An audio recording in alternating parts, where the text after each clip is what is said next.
الحمد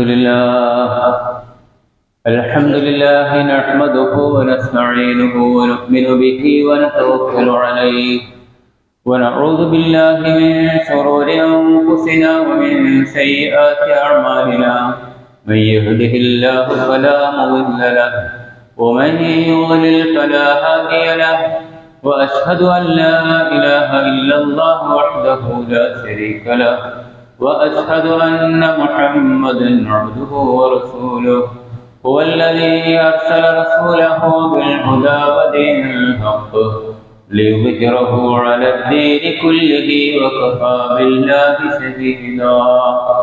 اللهم صل على محمد وعلى آل محمد كما صليت على إبراهيم وعلى آل إبراهيم وبارك على محمد وعلى آل محمد كما باركت على إبراهيم وعلى آل إبراهيم إنك حميد مجيد. أما بعد فإن خير الحديث كتاب الله وخير الهدي هدي محمد صلى الله عليه وسلم وشر الأمور محدثاتها وكل محدثة بدعة وكل بدعة ضلالة. أيها الناس أوصيكم وإياي أولا بتقوى الله. يا أيها الذين آمنوا اتقوا الله حق تقاته ولا تموتن إلا وأنتم مسلمون. أعوذ بالله من الشيطان الرجيم. بسم الله الرحمن الرحيم. يا أيها الناس اتقوا ربكم الذي خلقكم من نفس واحدة وخلق منها زوجها وبث منهما رجالا كثيرا ونساء واتقوا الله الذي تساءلون به والأرحام إن الله كان عليكم رقيبا. وقال تعالى أيضا في قرآنه الكريم. بسم الله الرحمن الرحيم. يا أيها الناس إنا خلقناكم من ذكر وأنثى وجعلناكم شعوبا وقبائل لتعارفوا إن أكرمكم عند الله أتقاكم إن الله عليم خبير. ബഹുമാന്യ സത്യവിശ്വാസികളെ, വിശ്വാസിനികളെ, അള്ളാഹുവിനെ സൂക്ഷിച്ചുകൊണ്ട് ജീവിക്കണേ എന്ന് പ്രത്യേകം വസിയത്ത് ചെയ്യുകയാണ്, ഉപദേശിക്കുകയാണ്. നമുക്കറിയാം, മക്കയിൽ നമ്മുടെ സഹോദരങ്ങൾ ഹജ്ജിന് ആരംഭം കുറിച്ചിരിക്കുകയാണ്. യൗമുത് തർവിയത്ത് ദുൽഹിജ്ജ 8 മുതൽ ആരംഭിക്കുകയാണല്ലോ. അതിൻ്റെ ശേഷം ദുൽഹിജ്ജ 13 വരെ നീണ്ടു നിൽക്കുന്ന ചരിത്രപ്രസിദ്ധമായ കഴിഞ്ഞകാല ചരിത്രങ്ങളെ അനുസ്മരിച്ചുകൊണ്ടുള്ള മുഅ്മിനുകളായ ആളുകൾ അവരുടെ ആരാധനാ കർമ്മങ്ങൾ അതിൽ നിരതരായിക്കൊണ്ടിരിക്കുന്ന ഒരു സാഹചര്യത്തിലൂടെയാണ് നാം കടന്നു പോകുന്നത്. ഇൻഷാ അല്ലാഹ് നാളെ അറഫ സംഗമം. അല്ലാഹു സുബ്ഹാനഹു വ തആല മക്കയെ പവിത്രമാക്കി എന്ന കാര്യം നമ്മൾ മനസ്സിലാക്കുക. ഇബ്രാഹിം നബി അലൈഹിസ്സലാത്തു വസ്സലാം അദ്ദേഹത്തിൻ്റെ പ്രാർത്ഥനയിൽ പ്രത്യേകം എടുത്തു പറഞ്ഞൊരു വിഷയമുണ്ട്. റബ്ബി ജഅൽ ഹാദാ ബലദൻ ആമിനാ. അല്ലാഹുവേ, ഈ നാടിനെ നിർഭയമുള്ള രാജ്യമാക്കണമേ. അസ്വസ്ഥതകളും അതുപോലെ തന്നെ സംഘർഷങ്ങളും സംഘട്ടനങ്ങളും കലാപവും പ്രശ്നങ്ങളും യുദ്ധഭീതിയും ഒന്നുമില്ലാത്ത രാജ്യമാക്കണമേ എന്ന പ്രാർത്ഥന റബ്ബ് അത് സ്വീകരിച്ചു. വമൻ ദഖലഹു കാന ആമിനാ.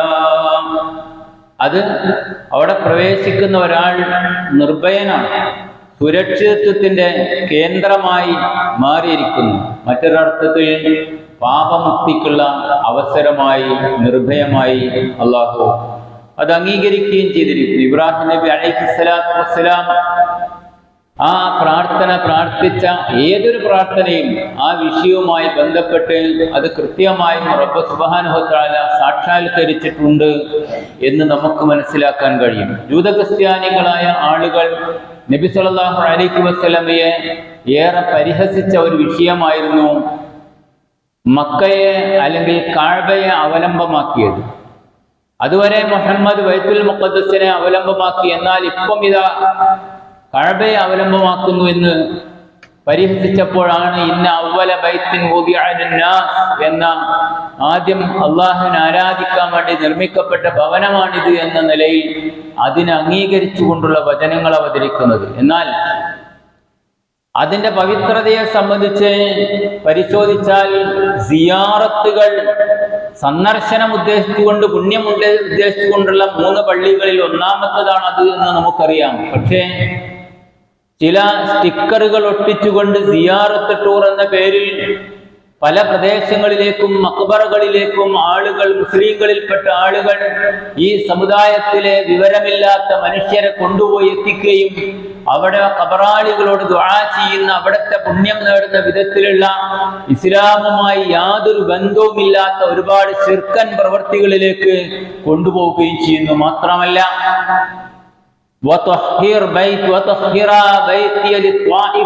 എന്റെ ഈ ഗേഹത്തെ തവാഫ് ചെയ്യുന്ന ഗേഹമാക്കി ഇതിനെ, ഈ കഅബാലയത്തെ അംഗീകരിക്കുന്ന നിലയിൽ ആ നിലക്ക് നിങ്ങൾ ആക്കുകയും ചെയ്യണമെന്ന അള്ളാഹുവിന്റെ കൽപ്പന ധിക്കരിച്ചുകൊണ്ട് ശവകുടീരങ്ങളുടെ കേന്ദ്രങ്ങളെ തവാഫ് ചെയ്യാനുള്ള പ്രത്യേകം കഅബ നിർമ്മിച്ച്, അവിടെയും കഅബ പോലത്തെ കഅബ നിർമ്മിച്ചുകൊണ്ട് തവാഫ് ചെയ്യുന്ന ഏർപ്പാടുകളും ശവകുടീരങ്ങളിൽ ശയനപ്രദക്ഷിണം നടത്തിക്കൊണ്ടിരിക്കുന്ന മുസ്ലിം നാമധാരികളായ ആളുകളുടെ ഏർപ്പാടുകളും ഒക്കെ പരിശോധിച്ചു നോക്കിയാൽ ലോകത്ത് ഒരൊറ്റ കഅബയെ മാത്രമേ തവാഫ് ചെയ്യാൻ പാടുള്ളൂ എന്ന് പ്രഖ്യാപിച്ച അതിനെതിരായ ഒരുപാട് സംഭവങ്ങൾ നമുക്ക് കാണാൻ സാധിക്കുന്നു.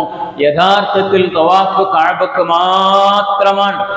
അവിടെ ആളുകളെ കൂട്ടിക്കൊണ്ടുപോയി ചെയ്യുന്ന, അതായത് ഈ ശവകുടീരങ്ങളിലേക്ക് കൂട്ടിക്കൊണ്ടുപോയി ചെയ്യുന്ന പ്രവർത്തനങ്ങളിൽ 99% തന്നെ അത് ശിർക്കൻ പ്രവർത്തനങ്ങളാണ് എന്ന് നമുക്ക് മനസ്സിലാക്കാൻ സാധിക്കും. നമ്മെ സംബന്ധിച്ചിടത്തോളം ആ മക്കയുടെ മറ്റു ചില പവിത്രതകൾ നബി സല്ലല്ലാഹു അലൈഹി വസല്ലം വ്യക്തമാക്കിയല്ലോ. ഇന്നൽ ഇസ്ലാമ ബദഅ ഗരീബ വസയഊദു ഗരീബ. തീർച്ചയായും ഇസ്ലാം അപരിചിതമായ അവസ്ഥയിലേക്ക് വന്നു, അത് അതേപോലെ തന്നെ മടങ്ങുകയും ചെയ്യും. കമാ യബ്ദഉ വഹുവ യഅരിസു ബൈനൽ മസ്ജിദൈനി കമാ തഅരിസുൽ ഹയ്യതു ഇലാ ഹിജ്രിഹാ. റസൂലുള്ളാഹി പറഞ്ഞതാണ്, പാമ്പ് അതിന്റെ മാളങ്ങളിലേക്ക് ചുരുങ്ങിപ്പോകുന്നത് പോലെ 2 പരിശുദ്ധ കേന്ദ്രങ്ങളിലേക്ക്, മക്കയും മദീനയുമായ കേന്ദ്രങ്ങളിലേക്ക് അന്ത്യദിനത്തോടനുബന്ധിച്ച് ഇസ്ലാമിന്റെ അവസ്ഥ ചുരുങ്ങുമെന്ന്. എത്ര ശരിയാ! കല്യാണങ്ങളിലോ സൽക്കാരങ്ങളിലോ ജീവിത വ്യവഹാര വ്യവസായ ഏർപ്പാടുകളിലോ ഒക്കെ തന്നെ നമ്മളെ ഏതൊരു വിഷയത്തിലേക്ക് ഇറങ്ങി നോക്കിയാലും നമ്മൾ അതിൽ നിന്ന് ഉൾവലിയുകയും ഇസ്ലാമികമായ നിയമങ്ങൾ തകർന്ന് തരിപ്പണമാക്കുകയും ചെയ്തുകൊണ്ടേയിരിക്കുന്ന, അവസാനം നമ്മളിൽ നിന്ന് ഇസ്ലാം പേരിന് മാത്രം മുസ്ലിം എന്ന നാമധാരികളിൽ ഒതുങ്ങുകയും ചെയ്യുന്ന സാഹചര്യത്തിലേക്ക് നീങ്ങുമെന്നും, യഥാർത്ഥമായും ഇസ്ലാം ആ മക്കയിലേക്ക് മദീനയിലേക്ക് ചുരുങ്ങുന്ന സാഹചര്യം ഉണ്ടായിരിക്കുന്ന സാഹചര്യവും അതും മക്കയുടെ പവിത്രതമായി നബി സല്ലല്ലാഹു അലൈഹി വസല്ലം എണ്ണിയിട്ടുള്ള വിഷയമല്ലേ. ദജ്ജാലിന്റെ പ്രവേശനത്തെ സംബന്ധിച്ച് പറഞ്ഞിടത്ത് നബി സല്ലല്ലാഹു അലൈഹി വസല്ലം പറഞ്ഞു, ഇല്ലാ മക്ക വ മദീന ലൈസ ലഹു മിൻ നിഖാബിഹാ നഖബുൻ ഇല്ലാ അലൈഹിൽ മലായികതു സാഫിന യഹരിസുനഹാ. ആ ഇടങ്ങളിൽ, അതിന്റെ കവാടങ്ങളിൽ മലായികത്തുകൾ കാവൽ നിൽക്കുകയും ദജ്ജാലിന് അങ്ങോട്ട് പ്രവേശിക്കാൻ പറ്റാത്ത വിധത്തിൽ ആ കഅബയെയും മക്കയെയും ആ രാജ്യത്തെ അല്ലാഹു സംരക്ഷിച്ചുകൊണ്ട് അതിന്റെ പവിത്രത നിലനിർത്തുമെന്ന് നബി സല്ലല്ലാഹു അലൈഹി വസല്ലം വ്യക്തമാക്കുകയുണ്ടായി. നമുക്കറിയാം, ആ പ്രവാചകൻ സല്ലല്ലാഹു അലൈഹി വസല്ലമ ദുഷ്ടരായ ക്രൂരരായ ആ നാട്ടുകാരിൽ നിന്ന് ആട്ടിയോടിക്കപ്പെടുകയാണ്. നമ്മൾ ഇന്നും ഇന്നലെയും ഒക്കെ ആയി കേട്ടുകൊണ്ടിരിക്കുന്ന വാർത്തകൾ യുപിയിൽ നിന്ന് വന്നുകൊണ്ടിരിക്കുന്നത് നമുക്കറിയാം. നമ്മുടെ പണ്ഡിതന്മാരെ കശാപ്പ് ചെയ്യുന്ന യാതൊരു തരത്തിലുള്ള മടിയും കൂടാതെ വേണമെങ്കിൽ അവിടുത്തെ ഉദ്യോഗ തലങ്ങളിൽ നിയന്ത്രിച്ചു കൊണ്ടിരിക്കുന്ന ഭരണതലങ്ങൾ കൈയാളിക്കൊണ്ടിരിക്കുന്ന ആളുകളുടെ അറിവോടുകൂടി തന്നെ ഇന്ന് റിപ്പോർട്ട് ചെയ്യപ്പെടുന്നു.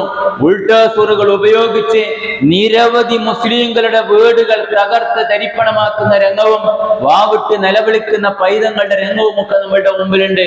ഇവിടെയും ഒരു വിശ്വാസി മനസ്സിലാക്കുക, ആകാശത്തിന്റെ നീലിമയല്ലാതെ മറ്റൊന്നുമില്ലാതെ ആ രാജ്യത്ത് നിന്ന് പുറത്താക്കപ്പെട്ട നബിയും സഹാബത്തും അത് നമ്മളുടെ അനുഭവമാണ്. തിരിച്ചറിയാൻ നമുക്ക് കഴിയണം.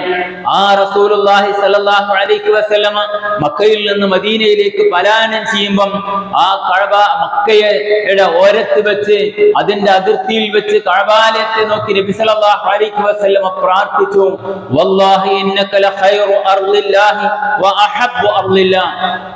മക്കയാകുന്ന രാജ്യമേ, നിന്നെ റബ്ബിന് ഏറ്റവും ഇഷ്ടപ്പെട്ട രാജ്യമാണ് നീ. നിന്നെ അള്ളാഹു ഏറ്റവും അധികം സ്നേഹിക്കുന്നുണ്ട്.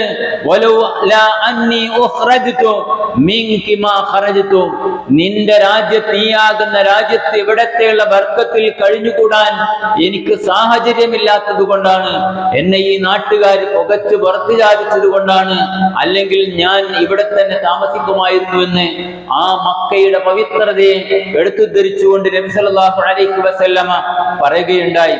സഹോദരങ്ങളെ, ഈ നിലയിൽ പവിത്രമായ മക്കയിൽ ഹജ്ജുമായി ബന്ധപ്പെട്ട് നാളെ നടക്കാൻ പോകുന്ന അറഫ സംഗമത്തിന് ചരിത്രങ്ങളുടെ അയവിറക്കാവുന്ന ഒരുപാട് കാര്യങ്ങളുണ്ട്. ആ നബി സല്ലല്ലാഹു അലൈഹി വസല്ലമ അറഫ മൈതാനിയിൽ വെച്ച് നടത്തിയ ഉജ്ജ്വലമായ ചില പ്രഭാഷണങ്ങളും മനുഷ്യാവകാശ പ്രഖ്യാപനങ്ങളും ഉണ്ടല്ലോ. ലോകത്ത് അത് മാറ്റൊലി കൊണ്ടിട്ടുണ്ട്. കേവലം ഒരു ആവേശത്തിന് വേണ്ടി പറയുകയല്ല. 948 മനുഷ്യാവകാശ പ്രഖ്യാപനം, ഹ്യൂമൻ റൈറ്റ്സ് എന്ന നിലയിൽ മനുഷ്യാവകാശ പ്രഖ്യാപനം UN ലോകരാഷ്ട്രസഭ പ്രഖ്യാപിച്ചത്. ആ പ്രഖ്യാപനം നടത്തുന്നതിന്റെ നൂറ്റാണ്ടുകൾക്ക് മുമ്പ് നബി സല്ലല്ലാഹു അലൈഹി വസല്ലമ മനുഷ്യാവകാശ പ്രഖ്യാപനം നടത്തിയിട്ടുണ്ട്.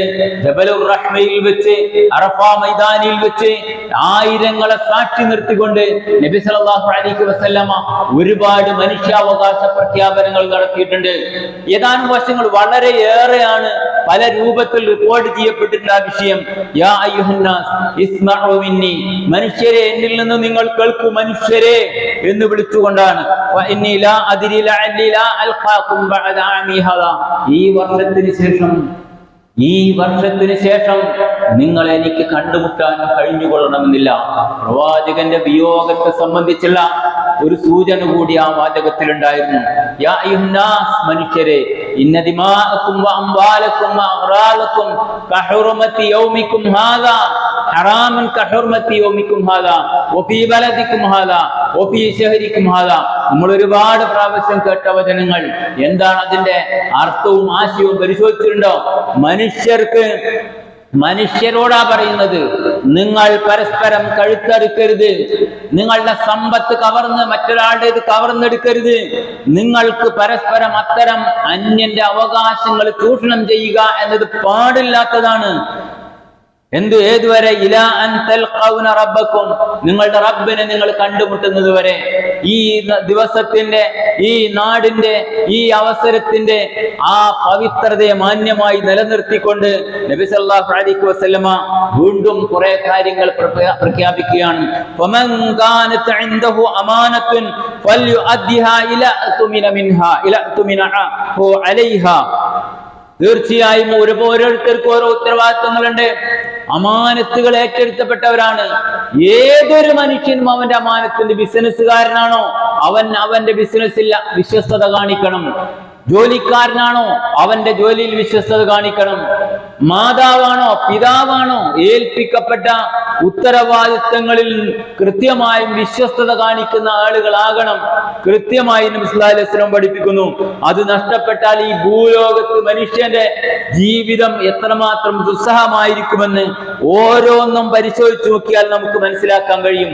ഒരു സാധനമൊക്കെ കടയിൽ നിന്ന് വാങ്ങിക്കൊണ്ടുവന്ന് തുറന്നു നോക്കിയാൽ അതിന്റെ ക്വാളിറ്റിയും ക്വാണ്ടിറ്റിയും ഇല്ലാതെ വലിച്ചെറിഞ്ഞ് അയാളെ വളരെ മോശമായി ചിത്രീകരിക്കുകയും വീണ്ടും കാശ് മുടക്കി അവിടേക്ക് പോവുകയും കമ്പനികൾ കൈമലർത്തുകയും ചെയ്യുന്ന വളരെ ദയനീയമായ ആ സാഹചര്യത്തെ പറ്റി നിങ്ങൾ ചിന്തിച്ചു നോക്കി. ഇസ്ലാമിന്റെ ആ മഹത്വം, ആ അമാനത്ത്, ആ പറഞ്ഞത് ഉണ്ടായിരിക്കുക എന്നത് എല്ലാ വിഷയങ്ങളിലും, ഞാനൊരു ഉദാഹരണം സൂചിപ്പിച്ചതാണ്, എല്ലാ വിഷയങ്ങളിലും സംരക്ഷണം കൊടുക്കേണ്ട പിതാവിൽ നിന്ന് ഗർഭിണിയാകുന്ന മക്കൾ, അമാനത്ത് എവിടെയാണ് നിങ്ങൾ ചിന്തിച്ചു നോക്ക്. സംരക്ഷണം കൊടുക്കേണ്ട പിതാവിന്റെ, മാതാവിന്റെ ക്രൂരമായ മർദ്ദനത്തിന് വിധേയമായി മരിക്കേണ്ടി വരുന്ന, നാടുവിടേണ്ടി വരുന്ന മക്കൾ, അങ്ങനെ പിതാവിന്റെ, മാതാവിന്റെ, മക്കളുടെ, ഭാര്യയുടെ, ഭർത്താവിന്റെ ഏതെല്ലാം വിഷയങ്ങളിൽ ലോകത്ത് ഈ അമാനത്ത് നഷ്ടപ്പെട്ടാൽ എന്തായിരിക്കും അവസ്ഥ? അതുകൊണ്ട് തന്നെ നബി സല്ലല്ലാഹു അലൈഹി വസല്ലം അത് വ്യക്തമാക്കി. പിന്നീട് നബി പറഞ്ഞിരിക്കുന്നു, ഇന്ന റിബൽ ജാഹിലിയ മൗദൂഉൻ വ ഇന്ന അവ്വല റിബൽ അബ്ബാസ് ബിൻ അബ്ദുൽ മുത്തലിബ് മൗദൂഉൻ തഹത ഖദമി. ഇതാ ലോകത്തിൽ മനുഷ്യരെ കഴുത്തറക്കുന്ന ബ്ലേഡ് കമ്പനികൾ, പലിശ കമ്പനികൾ നിലനിൽക്കുന്ന ഒരു സാഹചര്യം ലോകത്തുണ്ടാകരുത്. അതുകൊണ്ട് എന്റെ പിതൃപുത്രനായ അബ്ബാസിന്റെ പലിശ അത് ഞാൻ എന്റെ കാലിൽ ചവിട്ടി താഴ്ത്തി, നിങ്ങൾക്ക് പലിശ ലോകത്തന്നേക്കുമായി ഇതാ പാടില്ലാതെ വിലക്കിയിരിക്കുന്നു. നിങ്ങൾക്ക് ധനത്തിന്റെ മൂലധനം അത് മാത്രമേ വലക്കും റൂസം വാനിക്കും. എന്തൊക്കെ കാര്യങ്ങള്!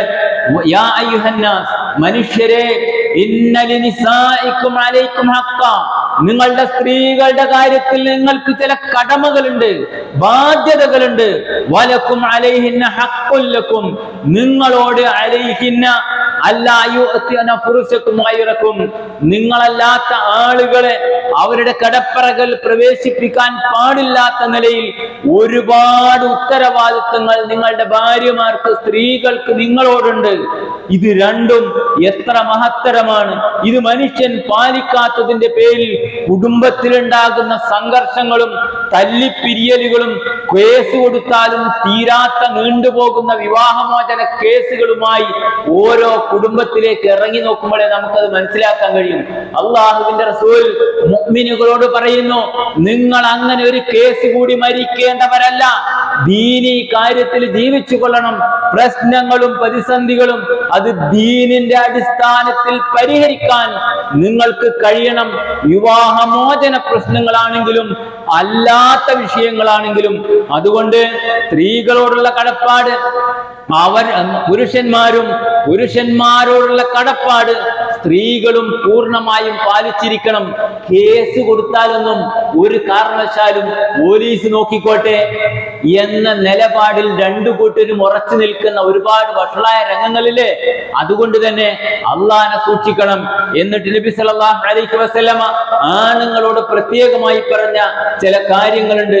ഇന്നമൻ നിസാഉ ഇൻദകും അവാൻ, സ്ത്രീകൾ നിങ്ങൾക്ക് അടിച്ച് തകർത്ത് തരിപ്പണമാക്കാനുള്ളവരല്ല, നിങ്ങളുടെ സഹായികളാണ് അവർ. ലാ യുംലികുന ലിഅൻഫുസിഹിന്ന ശൈഅൻ അഖൽതുമൂനഹുന്ന ബിഅമാനത്തില്ലാഹ് വസ്തഹലൽതും ഫുറൂജഹുന്ന ബികലിമാത്തില്ലാഹ്. റബ്ബിന്റെ നാമം ഉച്ചരിച്ച് ജനമധ്യത്തിൽ വെച്ച് നിങ്ങൾ പരസ്യമായി ഏറ്റെടുത്തതാണ് അവരെ. അവർ നിങ്ങൾക്ക് അല്ലാഹ് ആ നിലക്ക് ഹലാലാക്കി തന്നതാണ്. അതുകൊണ്ട് തന്നെ നിങ്ങളുടെ സഹായികളായിട്ട് അവരെ നിങ്ങൾ കാണണം. ഇതേപോലെ തന്നെ പുരുഷന്മാരെ ഉപദ്രവിക്കുന്ന, കേസിലും പ്രശ്നങ്ങളിലുമായി കഷ്ടപ്പെടുത്തുന്ന, സൗകര്യം കൊടുക്കാത്ത, എല്ലാ കാര്യത്തിനും ചൊറിഞ്ഞുകൊണ്ടിരിക്കുന്ന ഒരു പെണ്ണായി മാറാനും പാടില്ല എന്ന നിലക്കുള്ള നീണ്ട നിർദ്ദേശങ്ങൾ ഒരു കുടുംബ സംവിധാനം ലോകാവസാനം വരെ എങ്ങനെ നിലനിൽക്കണം സമൂഹങ്ങളിൽ എന്ന് പഠിപ്പിച്ചുകൊണ്ടിട്ടുള്ള ചില വിഷയങ്ങൾ നബി സല്ലല്ലാഹു അലൈഹി വസല്ലം സൂചിപ്പിക്കുകയാണ്. യാ അയ്യുഹന്നാസ്, ലോകത്തോട് വിളിച്ചു പറയുന്നു, ഇന്ന റബ്ബക്കും വാഹിദ്, നിങ്ങളുടെ റബ്ബ് ഒന്നാണ്. വ ഇന്ന അബാക്കും വാഹിദ്, നിങ്ങളുടെ പിതാവ് ഒന്നാണ്. അതുപോലെ തന്നെ കുല്ലുക്കും മിൻ ആദം, നിങ്ങളുടെ പിതാവ് ആദം നബിയാണ്, നിങ്ങളൊക്കെ ആദമിൽ നിന്നാണ്. വ ആദമു മിൻ തുറാബ്, ആദം മണ്ണിൽ നിന്നാണ്. മനസ്സിലാകുന്നുണ്ടോ? മണ്ണാണ് മനുഷ്യൻ. ഒരഹങ്കരിക്കാനുള്ള ഒരു ചാൻസും അവനില്ല. 1.5 മിനിറ്റ് നിർത്താതെ തുമ്മിയാൽ മരിച്ചു പോകാവുന്നതേ ഉള്ളൂ.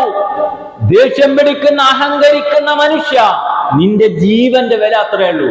ഒരു 1.5 മിനിറ്റ് നിർത്താതെ തുമ്മി നോക്കട്ടെ, ഒരാളില്ല ഞാൻ എന്ന് പറയുന്ന ആ ഹുങ്കൊന്നും നടക്കൂല. അതുകൊണ്ട് തന്നെ നബി സല്ലല്ലാഹു അലൈഹി വസല്ലം പറഞ്ഞു, നിന്റെ സഹോദരനെ സഹോദരനായി കാണണം. ലാ ഫദ്ല ലി അറബിയ്യിൻ അലാ അജമിയ്യിൻ. ഒരു അറബിക്ക് അനറബിയേക്കാൾ, ഒരു അല്ല അറബിക്ക് അനറബിയേക്കാളോ തിരിച്ചോ യാതൊരു ശ്രേഷ്ഠതയും ഒരു പവിത്രതയില്ല എന്ന് പറഞ്ഞാൽ തറവാടിന്റെ പേരിൽ ഹുങ്ക് നടിക്കരുത്.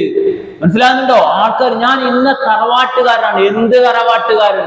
ദീനുള്ളവൻ അള്ളാന്റെ അടുത്തൊരു ഉത്തമനാണ്. ജനിച്ചത് ഏതെങ്കിലും ഒരു പീഡികത്തിനായിപ്പോയി വീടില്ലാത്തതിന്റെ പേരിൽ എന്നതിനാൽ അവനെ തരം താഴ്ത്താൻ പാടില്ല. അള്ളാന്റെ മുമ്പിൽ തഖ്വയാണ് ഏറ്റവും മഹത്തായത്. എന്നിട്ട് നബി സല്ലല്ലാഹു അലൈഹി വസല്ലമ ഒരുപാട് കാര്യങ്ങൾ കൃത്യമായി പറഞ്ഞു. ഇന്ന അക്രമക്കും ഇൻദല്ലാഹി അത്ഖാക്കും. പടച്ചവന്റെ അടുക്കൽ അതാണ് സ്ഥാനം, തഖ്വയുള്ളവരാണ്. നിങ്ങളറിയോ, ജബലുർ റഹ്മയിൽ നിന്ന് നബി സല്ലല്ലാഹു അലൈഹി വസല്ലമ ആ പ്രഖ്യാപിച്ച പ്രഖ്യാപനം, അവിടെ ഓരോ വർഷവും അതിന്റെ ആ അലയൊലി ലോകത്തിന്റെ വിവിധ ഭാഗങ്ങളിൽ നിന്ന് മനുഷ്യരൊന്നാണ് എന്ന് തെളിയിക്കുന്ന വിധത്തിലുള്ള അറഫ സംഗമം അവിടെ ഓരോ വർഷവും നടക്കുകയാണ്. ഞാനത് വിശദീകരിക്കുന്നില്ല. വിവിധ രാജ്യങ്ങളിൽ നിന്ന് വിവിധ നിറക്കാരായ, നാട്ടുകാരായ, പല ഭാഷക്കാരായ ആളുകൾ അവിടെ സമ്മേളിക്കുകയാണ്. നമ്മൾ മനസ്സിലാക്കുക, ലോക ചരിത്രത്തിൽ ഇതുപോലെ ഒത്തുകൂടുന്ന ഒരു അവസരമില്ല. അല്ലാഹു സുബ്ഹാനഹു വ തആല മലായികത്തുകളോട് സംസാരിക്കുന്നു, എന്തിനാണ് എൻ്റെ അടിമകൾ വന്നത് എന്നറിയുമോ? എന്നിട്ട് അല്ലാഹു തന്നെ അവർ വന്നിരിക്കുന്നത് പൊടി പുരണ്ട, ജട പിടിച്ച, വളരെ പ്രയാസകരമായ ദിവസങ്ങൾ നീണ്ട യാത്രയ്ക്ക് ശേഷം മലമടക്കുകൾ താണ്ടി ആ മൈതാനിയിൽ എന്തിനാണ് അവർ വന്നിരിക്കുന്നത്? മറുപടി, അല്ലാഹുവേ, അവർ നിന്നോട് പാപമോചനത്തിന് ചോദിക്കുകയാണ്. അവരെന്നെ കണ്ടിട്ടുണ്ടോ? ഇല്ലല്ലോ റബ്ബേ. എങ്കിൽ ഞാൻ അവർക്കിതാ പൊറുത്തു കൊടുക്കുന്നു. ഇബ്ലീസിന് ഇത്രയധികം ദേഷ്യം പിടിക്കുന്ന, പ്രയാസമുള്ള മറ്റൊരു ദിവസവുമില്ല. കാരണം ഒരുപാട് ആളുകൾ നരകത്തിൽ നിന്ന് മോചിതരാവുകയാണ്. ലോകത്ത് ഈ സംഭവങ്ങളൊക്കെ ദർശിച്ച ചില ആളുകൾ കഴിഞ്ഞു പോയിട്ടുണ്ട്. കറുത്ത വർഗക്കാരനായ അമേരിക്കയിലെ മുഹമ്മദ് ക്ലേയുടെ വലം കൈയായിരുന്ന മാൽക്കം മാർക്സ്, അദ്ദേഹം 964 ഹജ്ജിന് വന്ന ഒരു ചരിത്രം നമുക്ക് മനസ്സിലാക്കാം. വിമാനത്തിൽ അദ്ദേഹത്തിന്റെ ചിന്ത മക്കയിൽ നിന്ന് ഇറങ്ങുമ്പോൾ അവിടെ നിറഞ്ഞു നിൽക്കുന്ന കറുത്ത വർഗക്കാരും അതുപോലെ ആ നിലക്കുള്ള ബന്ധങ്ങളുമാണ് അദ്ദേഹത്തിന്റെ മനസ്സിലുണ്ടായിരുന്നത്. കാരണം വർണ്ണവെറിയുടെ അങ്ങേയറ്റത്തെ ക്രൂരമായ മാനസിക പീഡനങ്ങളും ശാരീരികമായ പീഡനങ്ങളും അമേരിക്കയിൽ തീർത്തും അതനുഭവിച്ച അവരുടെ മോചനത്തിനു വേണ്ടി ഒരു നേതാവായി വർക്ക് ചെയ്ത ആളായിരുന്നു അദ്ദേഹം. എന്നിട്ട് അവിടെ എത്തിയപ്പോൾ അദ്ദേഹം അന്താളിച്ചു പോയി. ആഫ്രിക്കൻ രാജ്യങ്ങളിൽ നിന്ന് വന്നിട്ടുള്ള കറുത്ത വർഗക്കാരായ ആളുകൾ, കണ്ടാൽ ആരും വെറുക്കുന്ന ഒരുപാട് ലക്ഷക്കണക്കിന് ആളുകൾ, ഇന്ത്യ അതേപോലെ തന്നെ പാകിസ്ഥാൻ പോലുള്ള രാജ്യങ്ങളിൽ നിന്ന് ഇരുനിറക്കാരായ ആളുകൾ, അതേപോലെ പിന്നെ ഇന്തോനേഷ്യ, മൊറോക്കോ പോലെയുള്ള പ്രദേശങ്ങളിലെ വെളുത്ത വർഗക്കാരായ ആളുകൾ, ഇങ്ങനെ പലരും സമ്മേളിച്ചിട്ടുണ്ട്. അവിടെ നീല കണ്ണുകളുള്ള, ഭംഗിയുള്ള മുടിയും അതുപോലെ ചർമ്മങ്ങളുമുള്ള സൗന്ദര്യവാന്മാരും സൗന്ദര്യവതികളുമായ ഒരുപാട് ആളുകൾ ആ അറഫ മൈതാനിയിലും മിസ്നയിലും മുസ്ദലിഫയിലും ഒക്കെ രാപ്പാർക്കുന്നതും പരസ്പരം ആലിംഗനം ചെയ്യുന്നതുമായ കാര്യം. യാതൊരു തരത്തിലുള്ള പ്രയാസവും അവർക്കിടയിൽ ഉച്ചനീചത്വങ്ങളില്ല. എല്ലാം മറന്ന് ആലിംഗനം ചെയ്യുകയാണ്. ഒരേ പാത്രത്തിൽ നിന്ന് ഭക്ഷിക്കുന്നു, ഒരേ സ്ഥലത്ത് കിടന്നുറങ്ങുന്നു. ആർക്കും ആരെക്കാളും ഒരു പ്രത്യേകതയുമില്ല. ഇത് കണ്ട് അദ്ദേഹം അന്താളിച്ചു പോയി. അങ്ങനെ അദ്ദേഹം UK-യിലേക്ക് അല്ലെങ്കിൽ അമേരിക്കയിലേക്ക് ലെറ്റർ എഴുതി അവിടുത്തെ മുഴുവൻ പത്രങ്ങളും അത് പ്രസിദ്ധീകരിക്കുകയും ചെയ്തു. അദ്ദേഹം എഴുതിയത് ഏറ്റവും പ്രധാനപ്പെട്ട ഒരു വശം ഇസ്ലാമിന്റെ ഈ സമത്വ ഭാവന, സമത്വ ചിന്താഗതി, മനുഷ്യ സഹോദര്യത്തിന്റെ പ്രകടമായ ഈ വശം അമേരിക്കൻ ജനതയെങ്ങാനും അറിഞ്ഞിരുന്നെങ്കിൽ എത്ര നന്നായിരുന്നു എന്ന് അദ്ദേഹം എഴുതി. ഞാൻ പറഞ്ഞു വന്നത് ഇത്രയേറെ പ്രാധാന്യം അർഹിക്കുന്ന അറഫ സംഗമത്തിന് സാക്ഷികളാവുകയാണ് ലോകം എന്ന്. അതാ ഞാൻ സൂചിപ്പിച്ചത്. അതുകൊണ്ട് തന്നെ അവിടെയൊക്കെ ലക്ഷ്യം എന്താണ്? മുഴുവൻ ആളുകളുടെയും ചുണ്ടുകളിൽ നിന്ന് ലബ്ബൈക് അല്ലാഹുമ്മ ലബ്ബൈക്, ഒരൊറ്റ ഇത് മാത്രം ആവശ്യം. ഒട്ടിക്കരഞ്ഞുകൊണ്ട് മാറി നിന്ന് ഒറ്റക്കൊറ്റക്കും അങ്ങനെ മാറി നിന്നും പ്രാർത്ഥിക്കുന്ന പ്രദോഷം വരെ അസ്തമനം വരെ ആർത്ത് പ്രാർത്ഥിച്ച് പ്രയാസപ്പെട്ട് നൊമ്പരങ്ങൾ ഇറക്കി വെച്ചുകൊണ്ടിരിക്കുന്ന ഒരുപാട് ലക്ഷക്കണക്കിന് മനുഷ്യരെയാണ് അവിടെ നമ്മൾ കാണുന്നത്. എല്ലാവർക്കും ഒന്നാണ് പറയാനുള്ളത്, പടച്ചവനെ പുറത്തു തരണേ എന്ന്. ആർക്കും ആരെയും മറ്റു കാര്യങ്ങൾ നോക്കാൻ സമയമില്ല. പരസഹായത്തിന്റെ കാര്യമല്ല ഞാൻ ഉദ്ദേശിക്കുന്നത്. അവനവന്റെ കൃത്യമായും ആ ലക്ഷ്യം നേടാനുള്ള. മാത്രമല്ല അവിടെ ഭക്ഷണത്തിന് വല്ല പ്രയാസമുണ്ടോ? എല്ലാവരും എല്ലാ നിലക്കും പരസ്പരം സഹായിക്കുന്നു. അതിനുവേണ്ടി സദഖ ചെയ്യുന്ന, നേർച്ചയാക്കുന്ന, അവിടെ ഭക്ഷണം കൊടുക്കാൻ വേണ്ടി ടൺ കണക്കിന് ഭക്ഷ്യ വസ്തുക്കൾ പാക്കറ്റുകളായി വിതരണം ചെയ്യുന്ന, വെള്ളം ഇഷ്ടംപോലെ നൽകാൻ വേണ്ടി അതിനുവേണ്ടി കാശ് നീക്കി വെച്ച് വാഹനങ്ങൾ നിരത്തി വെച്ച് അക്കാര്യം ചെയ്തുകൊണ്ടിരിക്കുന്ന മനുഷ്യർ നിങ്ങൾ ചിന്തിച്ചു നോക്ക്. അത്രമാത്രം ഉദാത്തമാണ് ഈ അറഫ എന്നത്. അതുകൊണ്ട് നബി സല്ലല്ലാഹു അലൈഹി വസല്ലം പറഞ്ഞതിന്റെ താല്പര്യമാണ് യാ അയ്യുഹന്നാസ്, ഞാൻ ഓതി വെച്ച ആ വചനത്തിലെ യാ അയ്യുഹന്നാസ്, മനുഷ്യരെ, ഇന്നാ ഖലഖനാകും മിൻ ദക്കരിൻ വ ഉൻസ, നിങ്ങൾ ഒരാണിൽ നിന്നും പെണ്ണിൽ നിന്നുമാണ് സൃഷ്ടിച്ചിരിക്കുന്നത്. വജഅൽനാകും ശുഊബൻ വ ഖബാഇല ലിതആറഫു, നിങ്ങൾ ഗോത്രങ്ങളാണ്, കുടുംബങ്ങളാണ്. അത് തല്ലുകൂടാനല്ല, ലിതആറഫു, പരസ്പരം തിരിച്ചറിയാനാണ്.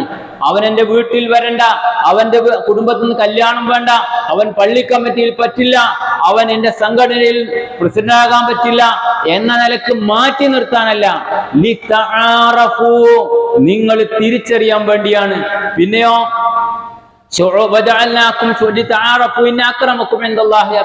അള്ളാന്റെ അടുത്തുള്ള സ്ഥാനമാണ് നിങ്ങൾ ഏറ്റവും പ്രാധാന്യത്തോടു കൂടി കാണേണ്ടത്.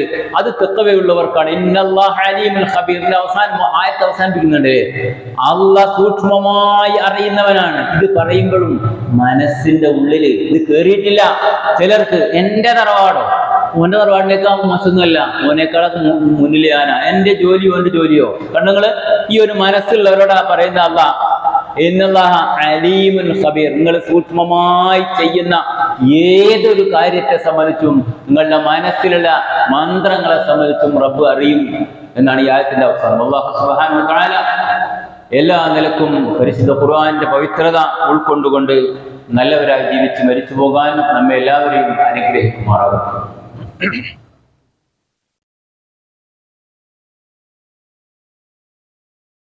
അൽഹംദുലില്ലാഹ് നഹ്മദുഹു വനസ്തഈനുഹു വനുഅ്മിനു ബിഹി വനതവക്കലു അലൈഹി. അല്ലാഹുമ്മ സ്വല്ലി അലാ മുഹമ്മദിൻ വഅലാ ആലി മുഹമ്മദ്. അയ്യുഹന്നാസു ഫീകും സാനിയൻ വലിയാനി വല്ലാഹ്. ഒരിക്കൽ കൂടി അല്ലാഹുവിനെ സൂക്ഷിച്ചുകൊണ്ട് ജീവിക്കണേ എന്ന് പ്രത്യേകം ഉണർത്തുകയാണ്, വസിയത്ത് ചെയ്യുകയാണ്. ദുൽഹിജ്ജ 9 പ്രത്യേകമായ നോമ്പ് സുന്നത്തുണ്ട് എന്ന് നമുക്കറിയാം. തുകഫിർ സനത്തൽ മാളിയ വൽ ബാഖിയ, കഴിഞ്ഞത് വരാനിരിക്കുന്നതുമായ പാപം പൊറുക്കപ്പെടും ഒരു വർഷത്തെ എന്ന പ്രാധാന്യം മനസ്സിലാക്കുകയും അറഫയിൽ ദുൽഹിജ്ജ 9 നമ്മൾ നോമ്പനുഷ്ഠിക്കുകയും ചെയ്യും. ചിലർക്ക് ഇതിലൊരു സംശയം, അറഫ ദിനത്തിൽ ആ ദിവസം തന്നെയല്ലേ നോമ്പനുഷ്ഠിക്കേണ്ടത് എന്ന്. ഇത് അല്ലാഹു സുബ്ഹാനഹു വ തആല ലോകം സൃഷ്ടിച്ച അന്ന് തീരുമാനിച്ച കാര്യമല്ല, ലോകത്തെല്ലായിടത്തും ഒരേ ദിവസമാകണമെന്ന്. അറഫയിൽ നിൽക്കുന്ന ദിവസം തന്നെ നോമ്പനുഷ്ഠിക്കുക എന്ന് പറയുമ്പോൾ അറഫ തുടങ്ങുന്നതിന് മുമ്പ് തന്നെ നോമ്പനുഷ്ഠിക്കേണ്ടി വരും ആ നിർബന്ധമുള്ള ആളുകൾ. കാരണം 2.25 മണിക്കൂറിന്റെ വ്യത്യാസം. അറഫ തുടങ്ങിയിട്ടില്ല, അതിൻ്റെ അടുത്ത് നമ്മൾ നോമ്പെടുക്കണം. അറഫ കഴിയുന്നതിന് മുമ്പ് നമ്മൾ നോമ്പ് മുറിക്കേണ്ടി വരികയും ചെയ്യും. അതുകൊണ്ട് തന്നെ അവനവന്റെ നാട്ടിലെ ദുൽഹിജ്ജ 9 എന്നാണോ അന്നാണ് നോമ്പനുഷ്ഠിക്കേണ്ടത്. അതനുസരിച്ച് മറ്റന്നാളാണ് നോമ്പനുഷ്ഠിക്കേണ്ടത്. ഇനി പിന്നെ യഥാർത്ഥത്തിൽ ഈ വശം അതല്ലാതെ നിങ്ങൾ അറഫ ദിവസം തന്നെ നോമ്പനുഷ്ഠിക്കണം എന്ന് നിർദ്ദേശിക്കുന്ന ഹദീസുകൾ കാണുന്നില്ല. അങ്ങനെ നമ്മൾ നോക്കുമ്പോൾ ലൈലത്തുൽ ഖദ്റിന്റെ പ്രശ്നം വരില്ലേ? ഇനി അറഫ ദിവസം പകല് തന്നെ നോമ്പ് അനുഷ്ഠിക്കണമെന്ന് ലോകത്തെ എല്ലാ മുസ്ലിങ്ങളും തീരുമാനിച്ചാൽ നടക്കുമോ? നടക്കൂലല്ലോ. കാരണം എന്താ? 11.25 മണിക്കൂറിന്റെ വ്യത്യാസം നേരെ ഓപ്പോസിറ്റ് രാജ്യങ്ങളിൽ ഉണ്ടാവും. സൗദിയും മറ്റു രാജ്യങ്ങളും അപേക്ഷിച്ച് നോക്കുമ്പോൾ. അപ്പൊ അവിടെ രാത്രിയായിരിക്കും, നോമ്പനുഷ്ഠിക്കാൻ കഴിയൂല. പിറ്റേന്ന് വേറെ ദിവസമായിരിക്കും. അപ്പൊ അതുകൊണ്ട് തന്നെ ആ ദിവസം തന്നെ എന്ന വശം അല്ല, മറിച്ച് അവനവന്റെ നാട്ടിലെ ദുൽഹിജ്ജ 9 എന്നതാണ് പ്രാധാന്യപൂർവ്വം പരിഗണിച്ചുകൊണ്ട് നോമ്പനുഷ്ഠിക്കേണ്ടതെന്ന് സൂചിപ്പിക്കുക. മൃഗബലിയെ സംബന്ധിച്ചിടത്തോളം അതൊരു ക്രൂരതയാണോ? ഒരിക്കലുമല്ല. ഇസ്ലാമിലെ ഉളുഹിയ്യത്ത് എന്ന് പറയുന്നത് ചില മത ഗ്രന്ഥങ്ങളിലൊക്കെ അല്ലെ മതങ്ങളിലൊക്കെ കാണുന്നത് പോലെ പാപപരിഹാരത്തിനുള്ള മൃഗബലിയല്ല. അത് ഈസാ നബി കുരിശിലേറ്റപ്പെട്ടത് ജനങ്ങളുടെ പാപത്തിന് പരിഹാരമായി സ്വയം കുരിശിലേറിയാണെന്നാണെന്ന് വിശ്വാസം വരെയുണ്ടല്ലോ. ഇസ്ലാമിൽ അങ്ങനെയല്ല, മറിച്ച് ത്യാഗമാണ്. ഇസ്ലാമില് അള്ളാഹുവിന്റെ മാർഗത്തിൽ തൻ്റെ ഇഷ്ടപ്പെട്ട മൃഗത്തെയോ താൻ കാശ് കൊടുത്തു വാങ്ങിയ മൃഗത്തെയോ അല്ലെങ്കിൽ തൻ്റെ സമ്പത്തിനെയോ തന്നെയോ ബലിയർപ്പിക്കാൻ എനിക്ക് എൻ്റെ മനസ്സ് റെഡിയാണ് എന്ന ത്യാഗമാണ് ഇസ്ലാം ഇതുകൊണ്ട് ഉദ്ദേശിക്കുന്നത്. ക്രൂരതയല്ലേ എന്ന് ചോദിക്കുന്ന ആളുകളുണ്ട്. മനുഷ്യന് മാംസം ഭക്ഷിക്കാം എന്ന് സമ്മതിക്കുന്ന ഏതൊരാൾക്കും അത് ഉറപ്പായിട്ടും ക്രൂരതയല്ല എന്ന് മനസ്സിലാക്കാൻ കഴിയും. ഏറ്റവും എളുപ്പമായ രൂപമാണ് ഇസ്ലാം ആ വിഷയത്തിൽ നമ്മളെ പഠിപ്പിച്ചിട്ടുള്ളത്. അത് എന്ന് പറഞ്ഞാണ്. നല്ല മൂർച്ചയുള്ള കത്തിയായിരിക്കണം, ആയുധമായിരിക്കണം, അതിനെ പെടക്കാൻ അനുവദിക്കണം എന്ന് വരെ കൃത്യമായും കാരുണ്യം കാണിച്ചുകൊണ്ടാകണമെന്ന വശത്തെ നമുക്ക് അവിടെ കാണാം. 3 സെക്കൻഡാണ് അതിശക്തമായ വേദന അനുഭവിക്കുക. ശാസ്ത്രീയമായി ഇറ്റലിയിലെ ശാസ്ത്രജ്ഞന്മാർ തെളിയിക്കപ്പെട്ട അല്ലെങ്കിൽ മനസ്സിലാക്കാവുന്ന കാര്യമാണ്. ബാക്കി 3 സെക്കൻഡ് അത് അബോധാവസ്ഥയിലേക്ക് പോകുന്നു, പിന്നീട് അത് അറിയുന്നില്ല. ഇത്രയും സുഖമായ നിലയിലുള്ള ഒരു മരണം ഇവയുടെ കാര്യത്തിൽ ഉറപ്പുവരുത്താൻ മറ്റു മാർഗങ്ങളെക്കാൾ ഏറ്റവും നല്ല മാർഗം ഇതാണ് എന്നതാണ്. മറ്റൊന്ന്, അത് ഭക്ഷിക്കുക എന്നതും ഇസ്ലാം പഠിപ്പിച്ച കാര്യമാണ്. നേരെ മറിച്ച് ചില മതങ്ങളിൽ അത് കത്തിച്ച് കളയുക ചെയ്യുക. ഇസ്ലാമിൽ അങ്ങനെയല്ല, അത് ഭക്ഷിക്കുക.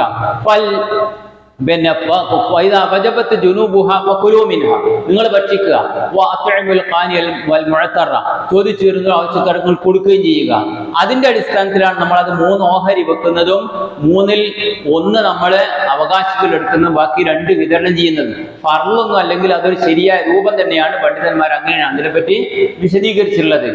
ഇനി ആ ഉളുഹിയ്യത്തിന്റെ ഇറച്ചിയായത്തിന് നബി സല്ലല്ലാഹു അലൈഹി വസല്ലം പെരുന്നാൾ ദിവസം കഴിച്ചിരുന്നത്, നമസ്കാരം കഴിഞ്ഞ് ആദ്യം കഴിച്ചിരുന്നത് എന്നും നമസ്കാരം കഴിഞ്ഞതിന് ശേഷമാണ് നബി ഭക്ഷണം കഴിച്ചിട്ടുള്ളത് എന്ന വശവുമൊക്കെ ആ സുന്നത്തിന്റെ കാര്യങ്ങളിൽ പെടുകയും ചെയ്യുന്നു. പിന്നെ മാടുകളെ അറുക്കുന്ന ചില വിഷയത്തിൽ കുറെ ആളുകൾ കാശ് വാങ്ങിയിട്ട് മാടുകളെ വാങ്ങുന്നു, അറുക്കുന്നു. അതല്ല, ഇതൊരു ഇബാദത്താണ്. ആ ഇബാദത്തിന് പറഞ്ഞ വശമുണ്ട്. 7 ആളുകൾ ഒരു ഉരുവിനെ വാങ്ങുന്നുവെങ്കിൽ ആ ഉരു ഏതാണ് എന്ന് ഇവർ അറിയുകയും ആ ഉരുവിന് 50,000 ഉറുപ്പിക വിലയാണെങ്കിൽ ആ 50,000-ന്റെ ഉരുവിന് കൃത്യമായ ഓഹരി ആ ആളുകളോട് വാങ്ങുകയും 40,000-ന്റെ ഉരുവിന്റെ വില 7 ആളുകളോട് ആ നിലക്ക് വാങ്ങുകയും ചെയ്തുകൊണ്ടുള്ള കൃത്യമായ രീതിയാണ് ഇസ്ലാം പഠിപ്പിക്കുന്നത്. അതല്ലാതെ 35,000-ന് ഉരുവിന് 8,000 വാങ്ങുക, 50,000-ന് ഉരുവിന് 8,000 വാങ്ങുക, അതിൽ കൂടുതലും 8,000 വാങ്ങുക എന്നതല്ല ഇസ്ലാമിന്റെ വശം. ഇതൊരു ഇബാദത്താണ്. ആ ഇബാദത്ത് സ്വീകരിക്കപ്പെടണമെങ്കിൽ ആ നിലക്ക് ആയിരിക്കണം. ഇങ്ങനെയുള്ള കാര്യങ്ങൾ നമ്മൾ പ്രത്യേകം ശ്രദ്ധിക്കുകയും ചെയ്യുക. പിന്നെ അതിന്റെ കാര്യങ്ങളിൽ ഒന്നുകൂടി ശ്രദ്ധിക്കാനുള്ളത്, അതിന്റെ ചെലവ് മുഴുവനും നമ്മൾ ഈ പങ്കാളികളാകുന്ന ആളുകൾ എടുക്കുക എന്നതാണ്. ആ കശാപ്പുകാരൻ അതിൽ നിന്ന് കൂലിയായിട്ടൊന്നും കൊടുക്കാതിരിക്കുക. കൂലി വേറെ കൊടുക്കുകയും അതുപോലെ അദ്ദേഹത്തിന് ഇറച്ചി മാംസം വേറെ കൊടുക്കുകയും ചെയ്യാം. അതേപോലെ തന്നെ അതിന്റെ കാഷ്ടം വരെ അത് സദഖയായി കൊടുക്കണം, അല്ലെങ്കിൽ ആ നിലക്കുള്ള സമീപനം സ്വീകരിക്കണം എന്ന് പറഞ്ഞ വശം കാണാം. ഇതെന്താ മനസ്സിലാകുന്നത്? കൃത്യമായ ഒരു ഇബാദത്താണ്. ആ വശം അങ്ങനെ തന്നെ നമ്മൾ പരിഗണിക്കണം എന്നാണ് ഞാൻ സൂചിപ്പിച്ചത്. അപ്പൊ അതുപോലെ സൂക്ഷിച്ചു വെക്കുക എന്നത് അനുവദനീയമാണ്. ആവശ്യക്കാർ കഴിഞ്ഞ് മിച്ചമുണ്ടെങ്കിൽ സൂക്ഷിച്ചു വെക്കാവുന്നതാണ്. ആദ്യ കാലഘട്ടത്തിൽ 3 ദിവസത്തിൽ കൂടുതൽ സൂക്ഷിക്കരുതെന്ന് നിരോധിച്ചിരുന്നു. പിന്നീട് അത് സൂക്ഷിക്കാം. അത് ആവശ്യം കഴിഞ്ഞ് മിച്ചം ഉണ്ടായ സാഹചര്യത്തിൽ നബി അനുവദിക്കുകയും ചെയ്തതായിട്ട് ഹദീസുകളിൽ കാണാം. പെരുന്നാളിന്റെ അത്തരം കാര്യങ്ങൾ, തക്ബീറുമായി ബന്ധപ്പെട്ട കാര്യങ്ങൾ, അറവ് നമസ്കാരം കഴിഞ്ഞ ശേഷം, പെരുന്നാസ്കാരം കഴിഞ്ഞ ശേഷം അയ്യാമത്തെ ശരീഖിന്റെ അസർ വരെ ആകാം. അതേപോലെ തന്നെ അറഫ ദിവസം ദിവസം രാവിലെ മുതൽ പിന്നെ തക്ബീർ ആരംഭിക്കുകയും നേരത്തെ കഴിഞ്ഞ ആഴ്ച സൂചിപ്പിച്ചു അയ്യാം തശ്രീഖിന്റെ അസർ വരെ തക്ബീർ ആവുകയും ചെയ്യാം. ഈ നിലക്ക് നമസ്കാരങ്ങളുടെ ശേഷമൊക്കെ പ്രത്യേകമായി തക്ബീർ ചൊല്ലിയതായിട്ടും സ്ത്രീകൾ വരെ ആ തക്ബീറുകളിൽ പങ്കെടുത്തു എന്നുമൊക്കെ സഹിഹ റിപ്പോർട്ടുകളിൽ കാണുന്നുണ്ട്. കാര്യങ്ങൾ സൂക്ഷ്മമായി പഠിക്കുകയും മനസ്സിലാക്കുകയും ചെയ്യുക. അല്ലാഹു സുബ്ഹാനഹു വ തആല ഇത്തരം കാര്യങ്ങളെല്ലാം മനസ്സിലാക്കി ജീവിതത്തിൽ അതിൻ്റെ യഥാർത്ഥ സുന്നത്ത് പിൻപറ്റിക്കൊണ്ട് അത് ഉൾക്കൊള്ളുന്ന ആളുകളിൽ ഉൾപ്പെടാൻ നമ്മെ എല്ലാവരെയും അനുഗ്രഹിക്കുകയും ചെയ്യുമാറാകട്ടെ. സഹോദരങ്ങളെ, പലരും ദുആ കൊണ്ട് വസിയത്ത് ചെയ്തവരുണ്ട്. രോഗികളായി പ്രയാസപ്പെടുന്ന പലരും, ഒരു സ്ത്രീ അവരുടെ ഉമ്മ അസുഖബാധിതയായി പ്രയാസപ്പെടുന്ന അറിയിച്ചിട്ടുണ്ട്. ഇതുപോലെ പലരും നമ്മളുടെ കൂട്ടത്തിൽ പ്രയാസപ്പെടുന്നുണ്ട്. കാരുണ്യവാനായ റബ്ബ് അവർക്കെല്ലാം ശിഫ നൽകുകയും എല്ലാ രോഗങ്ങളിലും നമ്മെ എല്ലാവരെയും അല്ലാഹു കാത്തുരക്ഷിക്കുകയും ചെയ്യുമാറാകട്ടെ. നമ്മളിൽ വിട്ടു പിരിഞ്ഞവർ അല്ലാഹു മഗ്ഫിറത്തും മർഹമത്തും നൽകി അനുഗ്രഹിക്കുമാറാകട്ടെ. പരിശുദ്ധ ഈദുൽ അദ്ഹയും അതുമായി ബന്ധപ്പെട്ട എല്ലാ സൽക്കർമ്മങ്ങളിലും പങ്കാളികളാകാൻ അതിൻ്റെ പ്രതിഫലം പൂർണ്ണമായി ലഭിക്കുന്നവരിൽ പെടാനും അല്ലാഹു നമ്മെ അനുഗ്രഹിക്കുമാറാകട്ടെ. اللهم اغفر للمؤمنين والمؤمنات والمسلمين والمسلمات الأحياء منهم والأموات إنك مجيب الدعوات ويا قاضي الحاجات. ربنا آمنا فاغفر لنا ذنوبنا وكفر عنا سيئاتنا وتوفنا مع الأبرار. ربنا تقبل منا إنك أنت السميع العليم وتب علينا إنك أنت التواب الرحيم.